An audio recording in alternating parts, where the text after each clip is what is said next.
Ashama argafuun akkam jirtu hordoftoota toora YouTube barnoota kompiitaraa akkam jirtu jirtu nuti jira rabbii faagalatti har'a akkuma kanaan dura viidiyoo barnoota kompiitaraa wal qabatanii gadhiisarras wanti tokko qabatti hin jira innis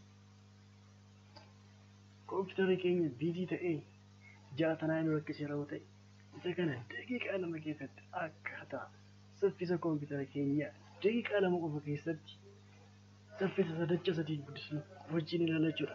Hordofaa as bira dhufneeti iddoo tarchii kanaa dhufneeti raan jennee barreessinaa jechaadha. Raan isa kana bannaa jechaadha gubbaa kanarraa raan yookaan immoo raniin akka nu dhufuuf window plus r ishee erga balleessinee booda barreeffama kana barreessinaa jechuudha. Percent inni barreessinaa jechuudha. Na wajjin barreessuuf mallattoo persentii temp sambooda temp ennaan jechaadha. Sana booda okay ennaan san booda wanta kan inni nu baasaa jechaadha.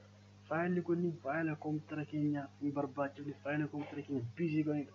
Isa kana control plus a goona select hundasaa select akka nu godhu goona. Sana booda delete permanently ennaan guutumaan guututti kompiitara keenya keessaa akka baduuf goona jechuudha. Kompiitara keenya innaa faayilonni keessaa badan kompiitara keenya dachaa sadiin saffisaan nu dabala jechuudha. Akkana godhaatiin yeroo yeroodhaan kompiitara keenya keessaa faayiliin barbaachifne kana balleessaa